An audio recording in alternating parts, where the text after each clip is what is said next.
The next chemical property of potassium permanganate is action of concentrated sulfuric acid.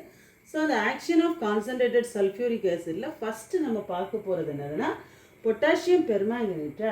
What is potassium permanganate? KMnO4.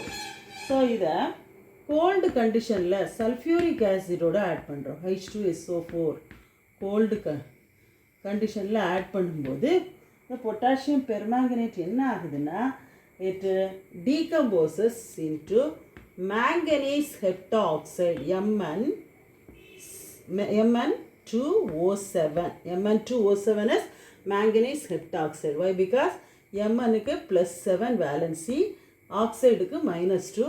So the name of the compound is manganese. So manganese heptoxide நமக்கு கிடைக்குது. Along with this manganese heptoxide we get potassium bisulfate. What is potassium bisulfate? KHSO4 plus a molecule of water H2O. Okay va?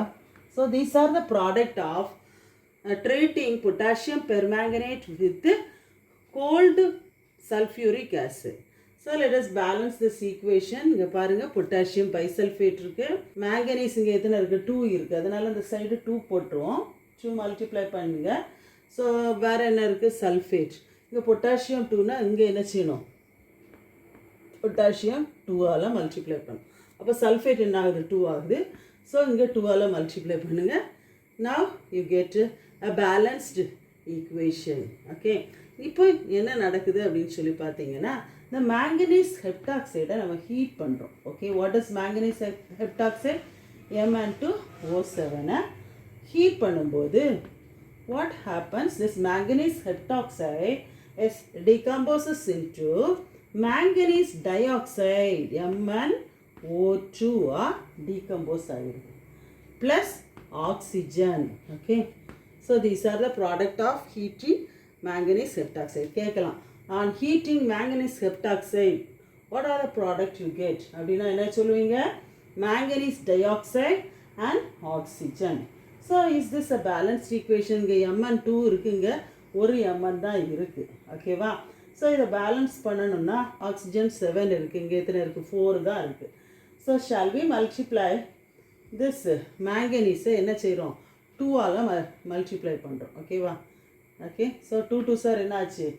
4 manganese tie ஆச்சு. So manganese di oxide என்னாச்சு? 4 ஆச்சு. இங்கே 7 2 sir என்னாச்சு? 14. அப்போ 14னா இங்கே எத்தனை ஆக்சிஜன் இருக்குது? 4 2 சார் 8.